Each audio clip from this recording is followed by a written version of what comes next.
Welcome to Conversations Through Alzheimer's. I'm Amber Marty. And I'm Felicia Wood. We're sisters and daughters of Rosemary Marty, diagnosed with Alzheimer's in June of 2025. We're documenting her journey as it happens, and we're sharing every resource we find along the way. This is her story. And ours. Thank you so much for joining us for Season 1, Episode 1 of Conversations Through Alzheimer's. My name is Amber. I wanted to give you a little bit of background about why I wanted to start this podcast. I am hosting this with my sister, Felicia, because we spend probably too many hours a week on the phone talking about, like, oh, have you talked to mom today? What's her status? Just our lives have become consumed with Alzheimer's disease, with Alzheimer's in relation to our mom. And as we've been doing all this research and figuring out what works and what doesn't, I wanted to share it out to the world. We're not doctors. We're not researchers. We are literally two daughters whose lives got turned upside down one day because of an email that I got saying that our mom has Alzheimer's. She got diagnosed last year in June of 2025, but it feels like a lot longer because we've started to notice these symptoms at least for the last, probably 5 years. So that's just a tiny bit of background of why I wanted to start this podcast. I also want to go into a little bit about who the cast is in this series, so to speak, and who you're going to be hearing from, who the key players are. And with that, Felicia, if you want to kick us off. Yep, I'll share. So I'm Felicia, the other sister. I am the oldest out of the two of us, and we were born and raised in a suburb of Denver, Colorado, a little city called Arvada. I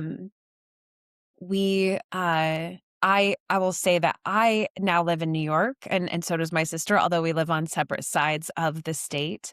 And it's definitely an interesting part of our story is being far away from our mom as we have gone through the process of noticing the symptoms, getting the diagnosis, taking all of that in. Our distance from her definitely plays a big part of that. I'll also share that for me, I live here in New York with my husband, David, and our toddler who is named Oliver. He's almost 2 at the time of recording this, which is in March of 2025. So definitely got March a lot of 2026.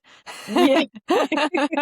March of 2026. That's correct. Sorry. That's what it feels like these days. It's like a swirl of information. And then you say things like that. And then you wonder if you have Alzheimer's. Exactly. Yeah, you definitely question that. Like once you have somebody that you know has Alzheimer's, you're like, oh no, is this the beginning? Yeah, exactly. It's something we definitely say often to each other. And then, of course, Amber, you can introduce yourself a little bit more as well, and maybe our dad too. I am in Western New York currently. Just got here about 6 months ago after living in Florida for the last 4 years. So I am no stranger to having a long distance relationship with our mom since 2021. I will say that, back then I'd call her about 3 to 5 times a week. And now it's like minimum 1 to 2 times a day, either phone call or FaceTime. And I think it's probably the same with Felicia, just with the way the disease is progressing. And It's interesting that you say that because I would say that most of our life, right? Our mom worked in healthcare. She was a secretary or admin assistant for the ER for 2 different hospitals in the metro area. And I can remember like calling her work phone and bothering her on the phone, like, Mom, yeah. Amber only wants to watch her show or something like that. But that made me think of that because I've always been the daughter who calls her mom multiple times a day, sometimes at least once a day, most of the time. What's been interesting is like the further she gets along with her disease, we've almost kind of traded places in that. Like I tend to talk to her a little bit more now, like when we're making the daily call with Oliver. I think some of that has to do with, life and job and busyness and all of those things. But I would say that you definitely are the one who gets those phone calls of like, I can't open my computer, or I need help with X, Y, or Z, like, you're definitely the person in the care team who is, like, her kinda day-to-day contact person for a lot of those things. Yeah, I think that's true. And you know, for context, like Felicia is married with a kid, am in an apartment with my cat. So very different lifestyles. And I think my mom just knows right now that like I might be a little bit more available than Felicia, who is trying to watch a toddler and cook dinner and do laundry and get a million errands done. So I have a little bit more bandwidth than she does. But it doesn't mean that you're not hearing about it from me 20 minutes later. No, and I would say that's actually an important part of, and we'll go over it all. We'll talk more about like what it means to be a care team and what are some of the things that we go through. But I think it's good for you to have a second person to vent about those things that you're experiencing, or just Mhm. explain it or catch it up. Because sometimes you'll go off on one track and I'll say, wait, I didn't interpret it that way, or I don't know if that's the right thing, or we already discussed this. Like, there's so much to manage that just having more people, more brains involved is really helpful. And we'll definitely go into that some more as well. Yeah, and But speaking of the care team, yeah, exactly. um, Thinking about dad. the other biggest player you'll hear a lot about is our dad, Lyle. So if you hear that name, that is who my mom is married to, and they've been married for almost 40 years. They still live in the same house since they have since 1998. You know, it's been a challenge because they have more of like a traditional marriage, I would say, whereas my dad was, you know, doing his own thing, and my mom was the making the dinners and the laundry and doing the insurance, all this stuff. And so it's been, I think, challenging since my mom's decline for them because he's having to pick up a lot of those things. So not only is he watching his wife go through this and kind of grieving that process, but now figuring out, shoot, how do I do the insurance? How do I cook the dinners? How do I do all the laundry? And not to say that he would never do those things, but like No. he's now like realizing how much she did. Yeah, And I would say it's like the system, right? Like, it's yeah, like you might know how to do laundry, but that's different than like having a system for how laundry gets done at your house, for sure. or how you do the tax forms. Like, even little, like, you start to take for granted all of the roles and responsibilities that you share in your marriage. Like, that's definitely been a big thing that's changed, especially since mom's diagnosis. Yeah. And it also brought upon his retirement. So my dad just ended up retiring, at the end of December, and it was a big reason why was because he wanted to maximize his time with my mom, and also be able to be more dedicated and more focused on caretaking. Yeah.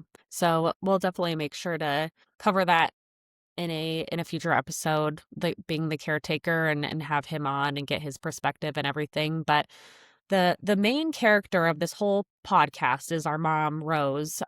So I definitely want to give you a brief version of who she is. And Felicia, if you kind of want to Take that take up. that, and Yeah. yeah.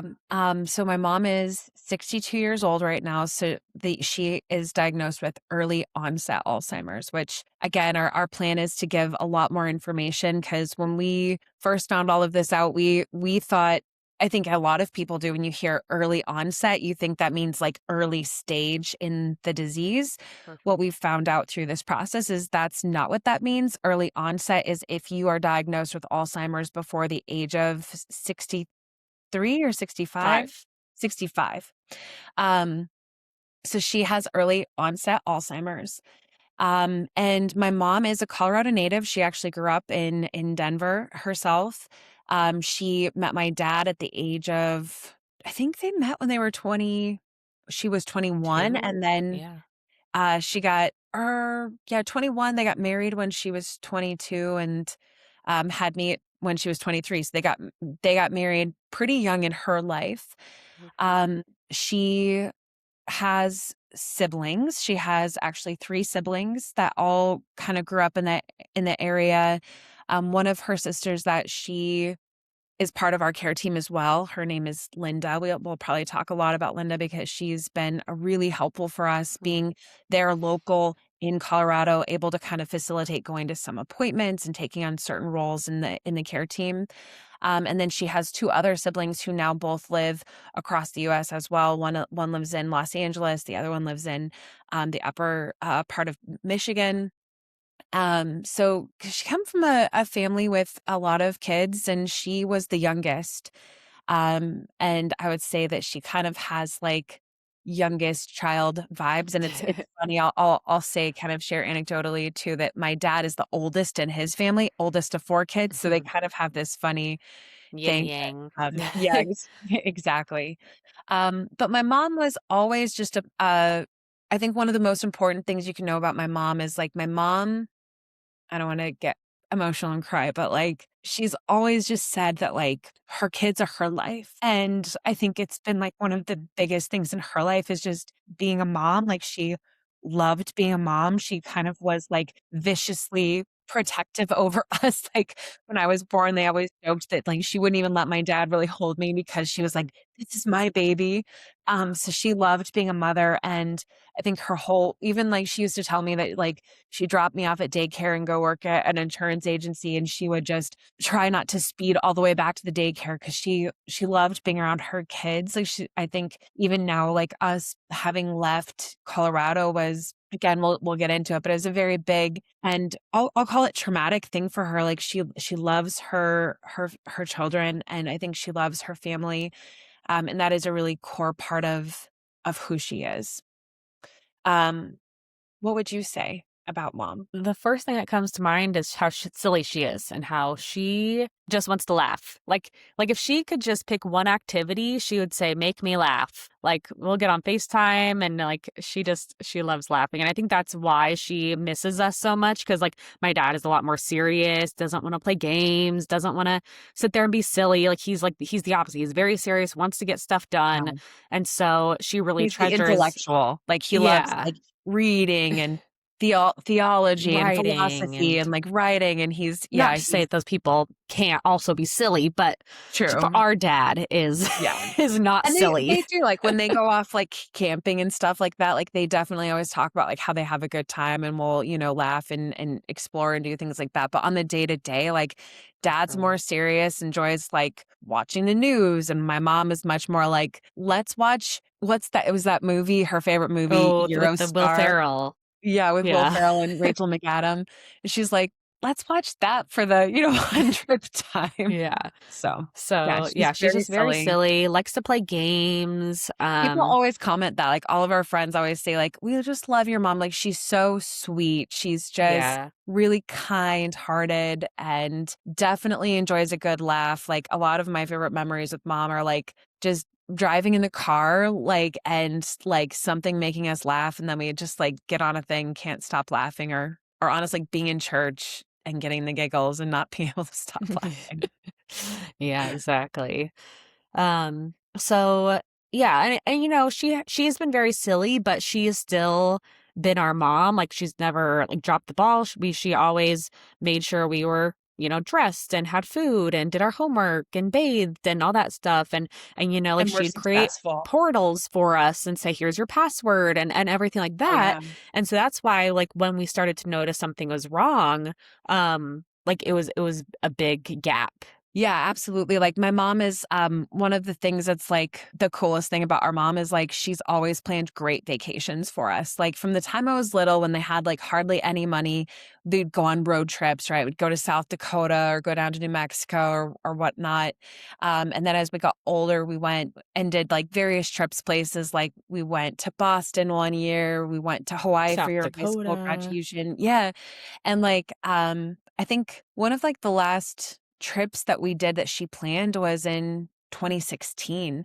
That's when one of our cousins was getting married down in Miami. And so she planned for the three of us, me, Amber, and her to go down to the Florida Keys for the first time for a couple days. And I would say, like, you're right, like, she's always been somebody who's really, like, loved travel, loves planning things, like, um, really good at planning vacations, like, always finds, like, really cool spots, Researching, researching excursions, like, cool places to stay. getting the best deal. Exactly, and then, I think that was like you said, something that we kind of started to notice is like that started to kind of fade away. And I think in the moment we thought it was just we're getting older, life is getting busier. And then Busy. a couple Mhm. later years later, it was COVID, like COVID happened. And so like nobody was really traveling. And so you just kind of let those things go because you think it's just that season of life. But now looking back, like you can start to connect those dots. Yeah, exactly. So I want to make sure, we go through like what you guys are going to be hearing over the next at least season, because I want to like reiterate, like we're not researchers, we're not doctors, we're daughters that are living this live and want to share this live. So this is going to be season one of hopefully very many. Our plan is to document this as it happens. So I want to go into just a few minutes about like when we knew something was wrong, and kind of the general timeline of like when things felt off, and kind of how we got to where we are now, and what to expect to hear over the next season. Yeah. Yeah, absolutely. I mean, as we've kind of tried to create an outline for ourselves for this first season, like there's definitely a lot to the story, but I would say that um looking back now, we could tell we can kind of pinpoint the real beginning of the disease to at least 2019. It may have started even as early as 2016, like we said, and kind of like at the very early signs, and then 2019 might have been when things were starting to actually impact her day to day. Really high level overview, like then of course COVID happened. Well, in 2019, she had a job that she ended up losing. It was a new job that she ended up, they went a different direction. And looking back now, we kind of think that maybe she couldn't fulfill the expectations that she had said she Mhm. could because of her disease. Also with Alzheimer's, like new changes in routine are extremely challenging. So she might have been struggling a lot more than she would have known because of her Alzheimer's. Then COVID happened, and in 2021, Amber moved first. She actually moved to Florida. We didn't really notice a ton of stuff happening then, but then I moved in 2023, and after that is when it started to really start to magnify. Like Like everyone, snowball. every time we were together, we were noticing different things. We would start to notice just an uptick in like forgetting the words or asking similar questions, or even we haven't talked about this much, but like even how she would really start to tell you only the same stories and then tell Mhm. me the same stories. Like we've always been like between the three of us, like she would either know who she told what, and then we would just repeat ourselves, and it start to be like a pretty big break in our the like new kind of dynamic of their phone conversations. Yeah, exactly. Um, and I think it was like, we have multiple episodes going into detail, like the signs that we first saw. So I want to keep this high level, um, but basically, we over the trips that she came and visited us, we noticed something was bad enough to where we are like, this can't wait any longer. Like, you have to go see somebody. So before we wrap up for the day, I wanted to see if we can actually call my mom in so you can hear from her directly and we can ask her a few questions. So let's give her a call now. Hi, Mom. Hi, girls. How are you today, Mom? Doing good. Yeah, what have you been up to? I have been not feeding the dog You've been not feeding your dog? Why? because she's too fat. That is true, but I've never heard you say that before. You always say No, she's perfect. I've I've fed her a couple times. Not too much. Couple times today. I can't control my husband, so I have to control my dog. Is this a She new reminds decision me. you've made to stop feeding Bella? She's not She's starving. not starving? No, she's a good girl. Is there a chance you don't remember feeding her? Is there a chance that you don't remember having already fed her? Because it's usually like clockwork. You right? We can rewind, yep. You need to take a deep breath. Yeah. Okay, let's go ahead and start over. Are you ready? Let's take a deep breath. Okay. Hi, Mom. Hi, girls. How are you? Good. How are you doing? Doing pretty good. We are just excited for our listeners to get the chance to meet you, and we have a couple questions, if that's okay. Sure. So, this is our very first episode. We've been talking a lot about why we're doing this podcast, and I'm curious, do you have any words of wisdom um, for people who might have recently got diagnosed with Alzheimer's themselves? Like, what would you tell other people about how it's been for you? Well, having gotten uh, diagnosed as early Alzheimer's, I wish first to say that I wish I would have was eating better and exercising and taking care of myself more. But I would recommend to people um, that they should one see a functional doctor because that has really helped me, and um, get a really good neurologist. Yeah. Yeah, so it seems like one of the ways that you've been kind of coping with the diagnosis is to do something about it. Like both of those things are like get a functional doctor, get a good neurologist, like you can take control, you can eat better, you can exercise more. Has that kind of given you a feeling of control maybe? Yeah, it's not really control. I think it's more, I want to live, and so I'm going to do what I have to do. Yeah, I remember one of the we were kind of reflecting on when we all first found out like it was official. So, there was a lot of time we were like, this could be it, but we didn't really know what was going on. And I think we were talking about like changing your eating or something. And I think you and I were filling out the form for the functional medicine doctor. And I said, like one of the questions was like, are you willing to change your sleep? Are you willing to change your diet? Like how willing on a scale from zero, like not willing at all, to five, like I'll do anything. And I said, what do you want to choose? And do you remember what you said? I'm sure I said five, You everything. said, I will do anything. I will do anything. Yeah. Yeah. Do you do you remember right before the we got the official results? Like, did you think you had Alzheimer's? I didn't think that I had Alzheimer's. No, I knew something was wrong, and I had I knew something was wrong because, like, even going to the grocery store and checking out on you know, check out yourself, I couldn't remember the phone number to put, to get my discount. And I'd have to ask the lady, what button do I push to, for the, for the credit card. And I Things knew that something was you wrong. knew how to do, Even but you were before figuring that, out how to I do knew it. something was wrong because I thought it was ADHD or something like this, like that. You just knew something wasn't quite the same as it had been. Right.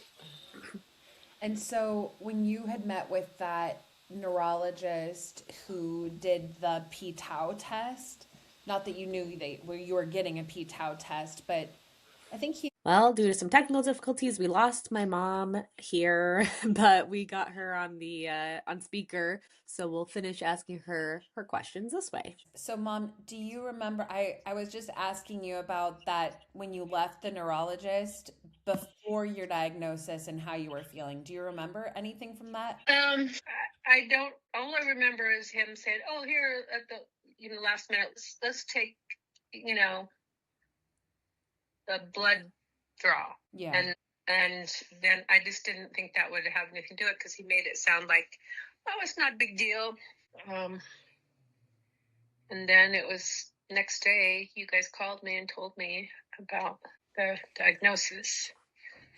Did we call and tell you, or did you find out from dad? Well, you called Dad, and Dad told me. And do you That's right. remember, like, how did you feel when you knew, when he told you that? I just crumbled to the floor and started crying. I felt bad. You felt bad? Oh, I felt horrible. I was very I worried know. about you. Yeah, it's But crazy. But you know what? You, you and Amber both knew something was wrong too. Is that right? we did. Um, and it's really tough. I think we've talked about how, it's kind of like the worst case scenario to find out this news. And there's like a silver lining that at least we were able to find out while you are still in the earlier stages of the disease compared to some other people out there. And I think it's hard to see that as a silver lining, but do you feel like it is a silver lining? Yeah, yeah, I can see that. Yeah. You know, I mean, there's a lot of people get, like you say, they get diagnosed way too late, and and can't take advantage of some of the things that is out there now or whatever. Yeah. Can I ask you, if you had to describe some of the things that you struggle with because of your Alzheimer's, like what do you think those things are? Mostly my language or talking or my language. I get stuck on words, um, unless it's more people that I am comfortable with. But For sure. uh, Do you remember kind of struggling with that like in the last few years too? well, I think at some level, but I've always not been a talker either.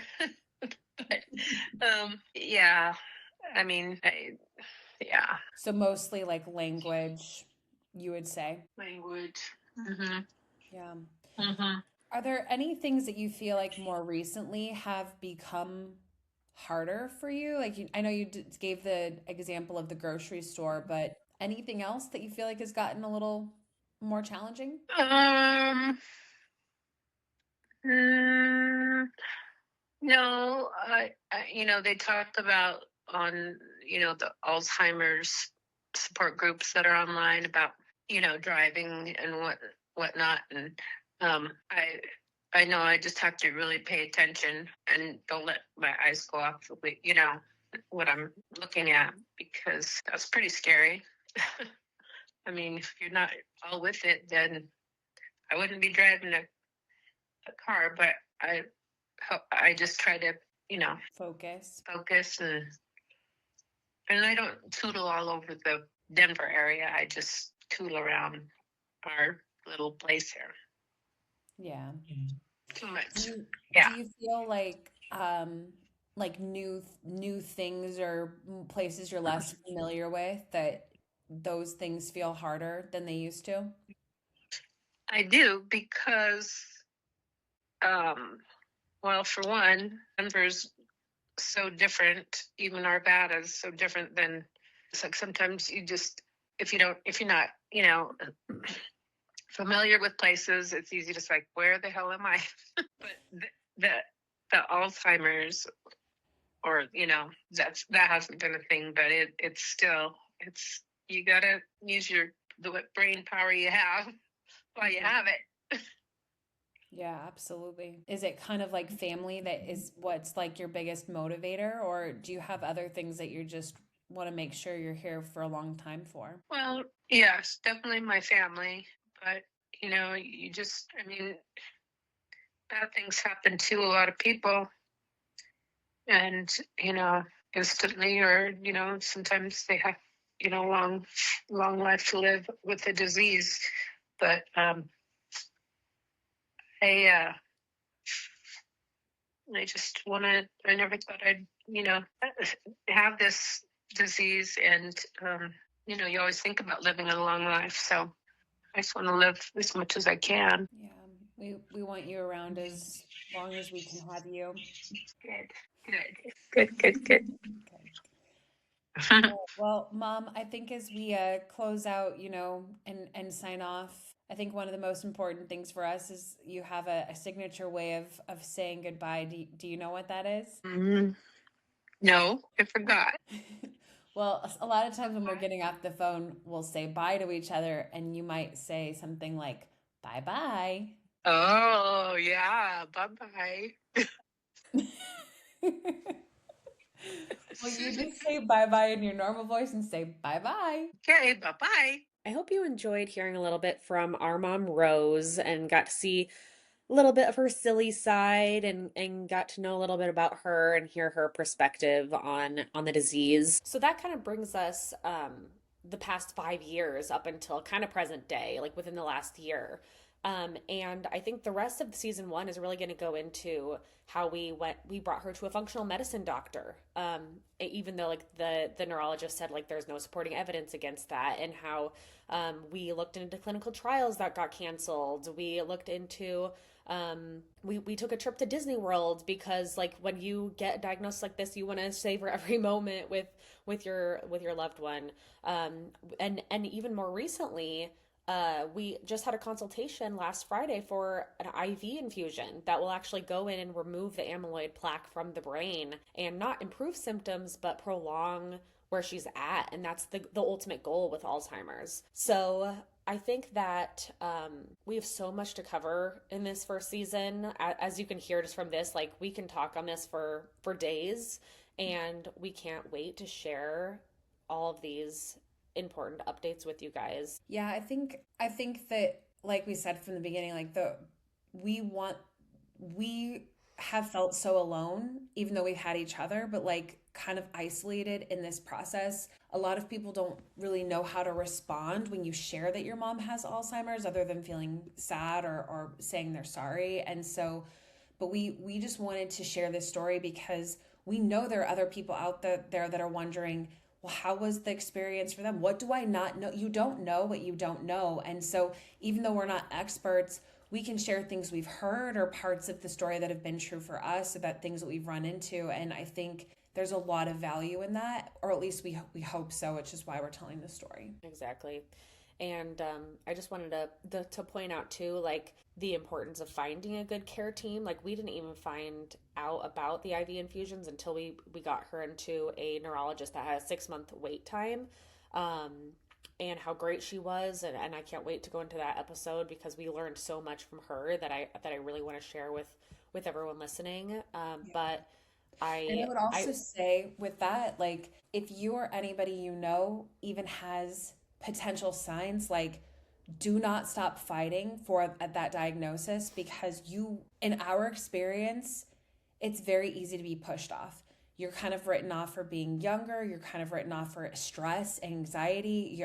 That's which all of us are feeling so much stress and so much anxiety in our world. We're not doing all of those kind of best brain health practices. And so it's really easy to have doctors kind of lead you astray, not intentionally, right? I don't believe any of it is meaningful, but like you have to be your own biggest advocate. And even if you hear like, well, we can get you in with a neurologist, but it's going to take years. Get on that wait list. Get on that wait list now. Don't stop fighting for yourself to get evaluated. And if something doesn't feel right, like advocate for yourself. Yeah, exactly.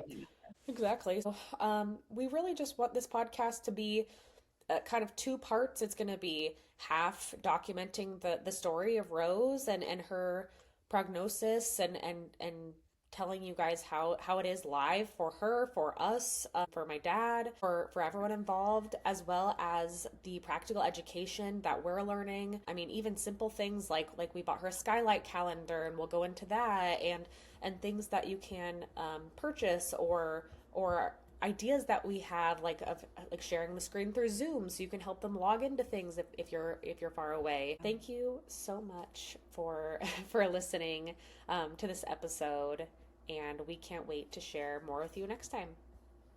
Bye-bye. If this episode resonated with you, or if someone you love is navigating an Alzheimer's diagnosis, please know you don't have to fight it alone. The Alzheimer's Association is a free 24/7 resource available to anyone who needs their support, whether you're newly diagnosed, deep in caregiving, or just trying to understand what comes next. You can reach them anytime at 1-800-272-3900. You can also reach them online at alz.org.